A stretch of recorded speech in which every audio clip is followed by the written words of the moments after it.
Hello friends मोर एखाने आसले तुम पुणी एक नुआ वीडियो स्टार्ट करने आगे कही रखी चैनल को जो मैंने नुआ विजिट कर प्लीज सब्सक्राइब कर all bell icon press now कहीं जेकोसी वीडियो अपलोड करी प्रथम नोटिफिकेशन तुम पाखे जाए पहुँची जाव। तो चलते स्टार्ट करिए आज वीडियो कौन रहा वीडियो रहा कि +3 संस्कृत ऑनर्स पिलांई जोटा कि फर्स्ट सेमेस्टर पिलांई मु सबकि सेयार कर तुम मैंने सब जाकि मो चैनल चेकआउट करने पाइज सबकि मो प्लेलिस्ट रे। तापर रहिला सेकेंड सेमेस्टर रे आमर कोर 3 आ कोर 4 पेपर अच्छी।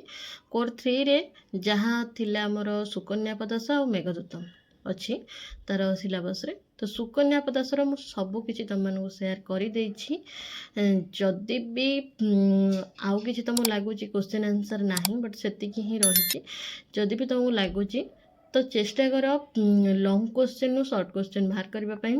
जो लॉन्ग क्वेश्चन 3टा मुझे तुम पाखे बहुत हेल्पफुल वीडियो सी तुम से 3टाक वीडियो जदि 3टाक क्वेश्चन आंसर टे भलसे बुझी नब टे भलसे मन रखिदब देन तापर तुमको कौन सी क्वेश्चन आंसर तुमको कष्ट ही रही। ओके तो तुम चेक कर तो मु सुकन्या पदासर सबकि मुझे सेयार कर तुम मान इंपोर्टाट क्वेश्चन सब सेयार कर जहाँ भी पकई तुम को एग्जाम रिलेटेड एग्जाम रे निहाती हेल्प कर। ओके तो आमर आज स्टार्ट हो कौन मेघदूतम जोटा कि पूर्व मेघ पार्टर मेघदूतम जहाँ सिलेबस रही सर्ट क्वेश्चन जो रही सर्ट क्वेश्चन आ लॉन्ग क्वेश्चन आ अलग किसी भी दौनी तुम्हें जो 3 मार्किया कि 4 मार्किया 8 मार्किया जो पढ़ुच सेमती किसी भी आदि ना खाली सर्ट क्वेश्चन 2 मार्किया ना 4 मार्किया ना एकाथर के 10-12 मार्किया जहाँ पड़ो से अच्छी मो पाखे। तो तुमने कहले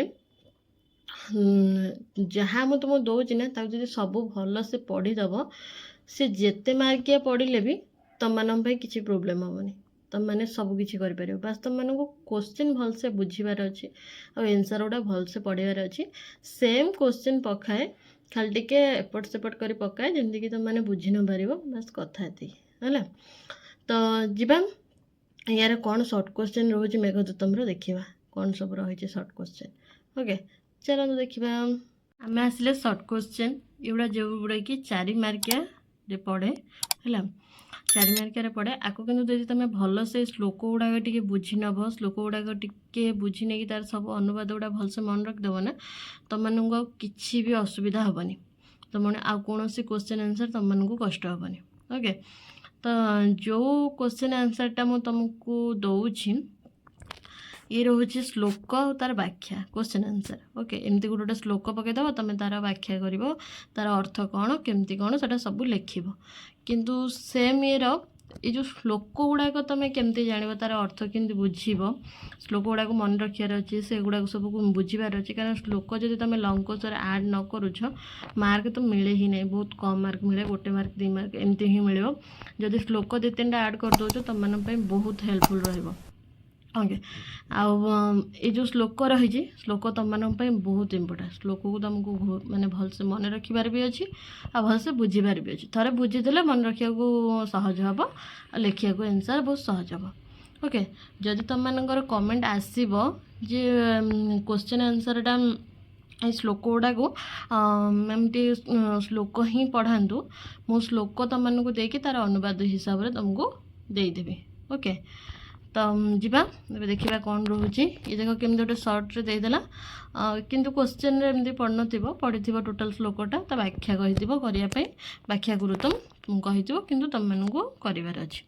ओके ये रहा फर्स्ट ये रहा सेकेंड आ सब बेले चेष्टा कर तुम लास्ट पर्यंत रही कहीं तुम लास्ट पर्यंत न रहा टोटाल तुम क्वेश्चन आंसर किसी बुझीपार फास्ट गोटे क्वेश्चन देले मुझे लास्ट को सेम क्वेश्चन दूनी लास्ट को अन्य क्वेश्चन आंसर दूसरी तो तुम लास्ट पर्यंत जोड़ित रही वीडियो रे तुम मानक बहुत हेल्पफुल रहा तुम सांग मानक चेष्टा कर सेयार करने कारण तुम मानक जो आवश्यकता हो तुम सांग मानकर से भाया सेयार कर पाखक आ लाइक कर तुम सांग मान पाखु सेयार भी कर आ कमेंट मध्यम जना कौन आवश्यकता अच्छे। ओके जी नेक्स्ट पेज को आम आसीगले देखा ये एक्चुअली ये जो सर्ट क्वेश्चन जी रोचे ये जी क्वेश्चन आंसर ए तुम मान बहुत सतरे बहुत हेल्प रही 80टा क्वेश्चन 80टा क्वेश्चन देले 80टा श्लोक देती जो श्लोक गुड़ाक कि तुम मानक ଯଦି ପଢ଼ିଦେଲ ତୁମମାନଙ୍କ ପାଇଁ ଟୋଟାଲ୍ ବହିଟା ପଢ଼ିଦେଲା ଭଳି ରହିବ, ତୁମେ ଟୋଟାଲ୍ ଆରାମସେ ବୁଝିଯିବ।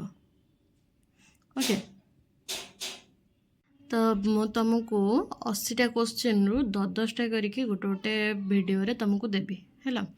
କାହିଁକିନା ଯଦି ମୁଁ ଅଧିକ ଭିଡ଼ିଓ କ୍ୱେଶ୍ଚିନ୍ ଦେଇଦେଉଛି ଗୋଟେ ଭିଡ଼ିଓରେ, ବହୁତ ଭିଡ଼ିଓ ଲଙ୍ଗ୍ ହେଇଯିବ, ତୁମକୁ ବୋରିଂ ବି ଲାଗିବ ପଢ଼ିବା ପାଇଁ, ବାରମ୍ବାର ସେଇକୁ ଦେଖିବାକୁ ବହୁତ ବୋର୍ ଲାଗିବ।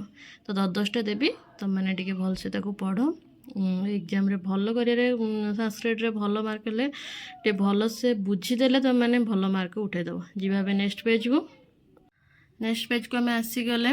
ଆଉ କହି ରଖିବି, ଯେଉଁମାନେ କମେଣ୍ଟ କରୁଛନ୍ତି ଯେ ମୁଁ ତାଙ୍କୁ ଏଇ ଭିଡ଼ିଓ ଦେଇକି ବହୁତ ହେଲ୍ପ ହେଉଛି ତାଙ୍କର, ସତରେ ମାନେ ପଢ଼ିକି ମୋତେ ବହୁତ ଖୁସି ଲାଗୁଛି। କାହିଁକିନା ମୋର ଏଇ ଚେଷ୍ଟା ତୁମମାନଙ୍କୁ ଯଦି କିଛି ହେଲ୍ପ କରିପାରୁଛି ତ ମୁଁ ବହୁତ ଖୁସି ଲାଗୁଛି ମୋତେ। ଆଉ ତୁମମାନେ ଚେଷ୍ଟା କର ଯେମିତିକି ତୁମମାନେ ଏଗୁଡ଼ାକୁ ଭଲସେ ଟିକେ ପଢ଼ିକି ଯଦି ଭଲ ମାର୍କ ଆଣିଲେ ବି ତ ମୁଁ ଶୁଣିଲେ ଆହୁରି ବହୁତ ଖୁସି ହେବି ହେଲା। ତ ଚେଷ୍ଟା କର, ଆଉ ତୁମ ସାଙ୍ଗମାନଙ୍କୁ ସେୟାର ବି କର, କମେଣ୍ଟ ମାଧ୍ୟମରେ ବି ଜଣାଅ। ଆଉ କ'ଣ କେଉଁଠି ରହୁଛି ଧର, ମୁଁ ସେଇଟା ନିହାତି ତୁମମାନଙ୍କୁ ପହଞ୍ଚାଇବାକୁ ଚେଷ୍ଟା କରିବି। ଯିବା ଏବେ ନେକ୍ସଟ ପେଜ୍କୁ ଆମେ ଆସିଲେ, ଏ ରହିଲା 9 ନମ୍ବରଟା, ଏ ରହିଲା। ଭିଡ଼ିଓ ଏବେ ଏଣ୍ଡ କରିବା ଆଗରୁ କହିବି ରଖିବି, ଚ୍ୟାନେଲକୁ ଯେଉଁମାନେ ନୂଆ ଆସିଛ ପ୍ଲିଜ୍ ସବସ୍କ୍ରାଇବ୍, ପାଖରେ ଥିବା ବେଲ୍ ଆଇକନ୍କୁ ପ୍ରେସ୍ କର, କାହିଁକିନା ଯେକୌଣସି ଭିଡ଼ିଓ ଅପଲୋଡ଼ କରିବି ନା ପ୍ରଥମ ନୋଟିଫିକେସନ୍ ତୁମମାନଙ୍କ ପାଖକୁ ଯିବ। ଲାଇକ୍ କର, ତୁମ ସାଙ୍ଗମାନଙ୍କ ପାଖକୁ ସେୟାର କର, କମେଣ୍ଟ ମାଧ୍ୟମରେ ଜଣାଅ କ'ଣ ଆବଶ୍ୟକତା ଅଛି କି କେଉଁଠି ତ୍ରୁଟି ରହୁଛି ବି ମୋତେ ଜଣାଅ, ମୁଁ ତା ସଂଶୋଧନ କରିବି। ଏବେ ରହୁଛି, ଦେଖା ହେବ ପୁଣି ଏକ ନୂଆ ଭିଡ଼ିଓରେ। ଟାଟା।